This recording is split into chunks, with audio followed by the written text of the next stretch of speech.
Thôi khỏi cầm này đi. Cầm cái vô mà. Chỉ lên được không?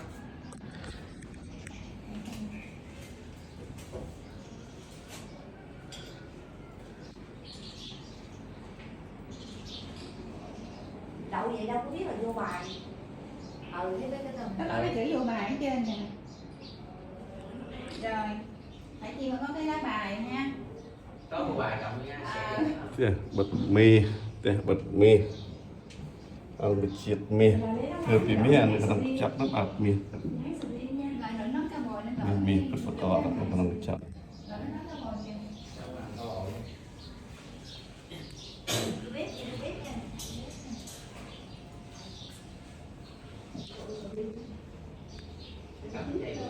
đây kia là cái vật thực bổ rán muối đây chặt nha cần mình bóc cái sốt đan đi sốt chờ đất gật máu hôm nay là một trò sầm mát để sẽ sau là bóc phạt nữa chúng ta phơi chỉ chặt mì tại nên pi lục về là lục về mang về với tắt tục tay cho pi mì cho nó tôi xong đi ra tăng đồng tiền thì liệt form mì thằng còn bây giờ mua nó có mì đây này mà liệt form mì đây này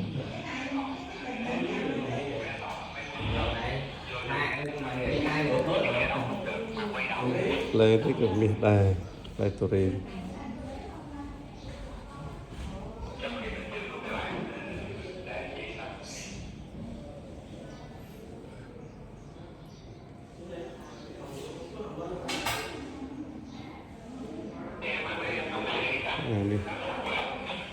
là sạch hông tục đây thơ bị đấy để liệp mì này để tới 10 cái chục bạc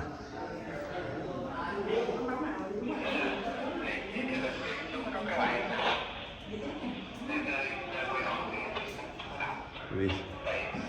ponegri phơi mì bật lip bom mì mà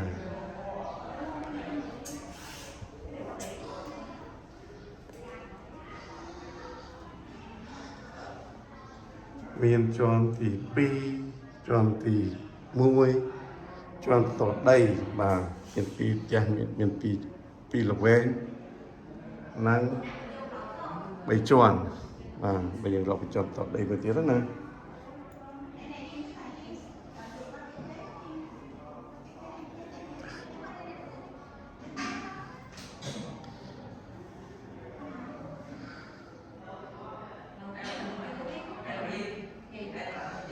bật mìนี่thật là cái nông chỉ trong Cần Thơ hào tập về cho sấy và đây từ đây từ Việt Nam và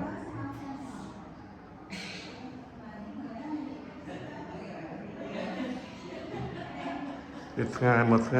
ngày 30 triệu đô một tuần này dạng trơn cực khổ và sai nên phải nhập một họ từ đây cho mọi chuồn nè đây một tuần này là Asal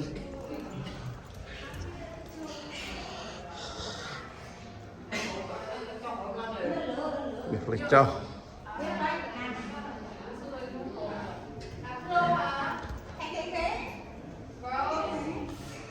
Đà lại có miếng nữa mà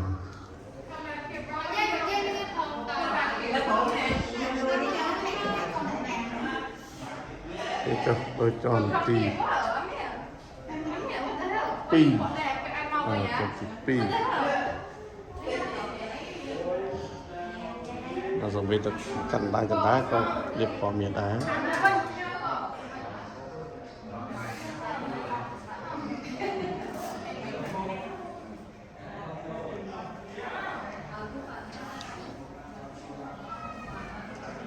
để sắp tàu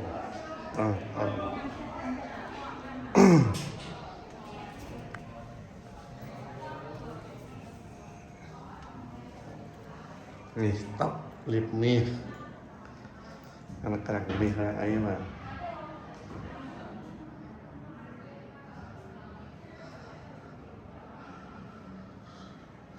thì phần cả Ini cái ấy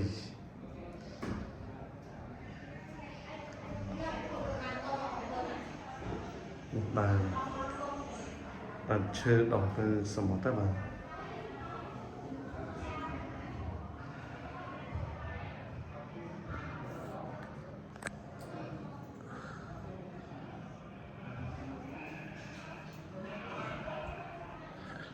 đây là cái đồng chọnทั้งra miền đó là đồng tu chọn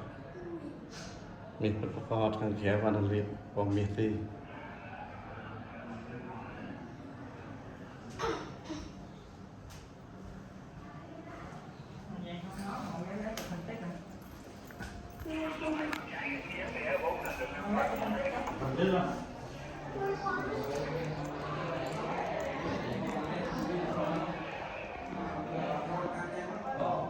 nhà giác Hòa Cần Thơ anh ấy tia bật mì thì cũng Cần Thơ mà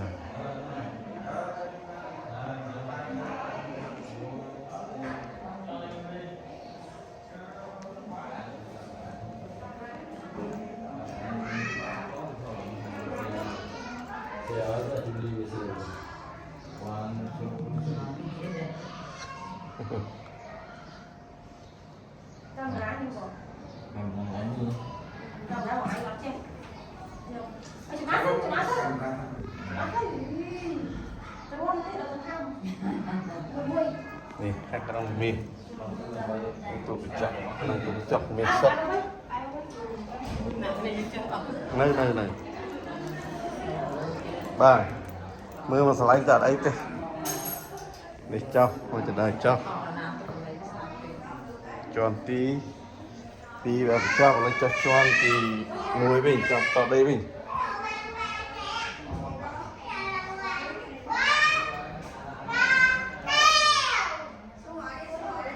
anh đang cầm từ tờ bà từ tay pích anh đi qua từ lót đấy nữa quay nhà cầm từ tờ lửa hàng lửa ồ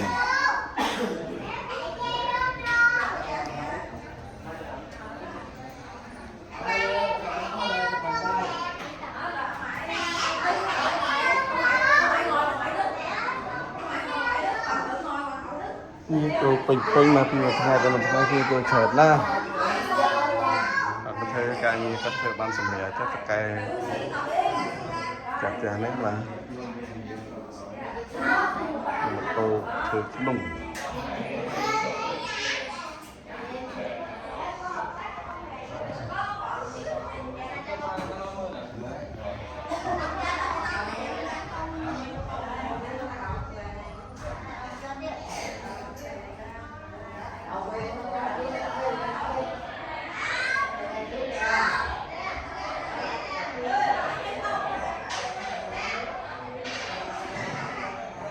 đồ chọc đi là còn lại sự đây là hạt một mặt nữa là như cái đây liệp mi thường ca mi liệp mi xong bây giờ mình sử dụng chè các bạn sử dụng chè là liệp mi này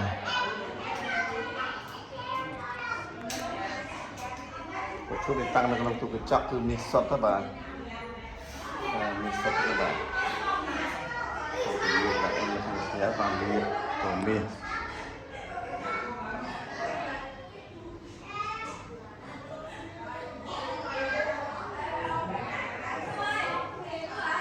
sum chiếtทำไมบางคนยังทาเปียกบักยังไม่สับเลยกำลังตีกลมเป็นเธอ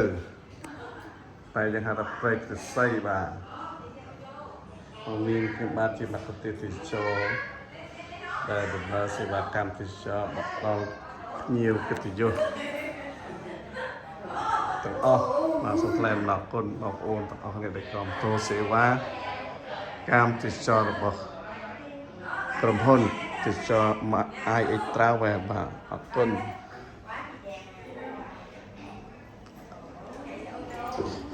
group chúng tôi bọc ôn miền sọc việt rồi từ từ tiên miền bản ở phía này là hình hay thì bây giờ là sự chơi group việt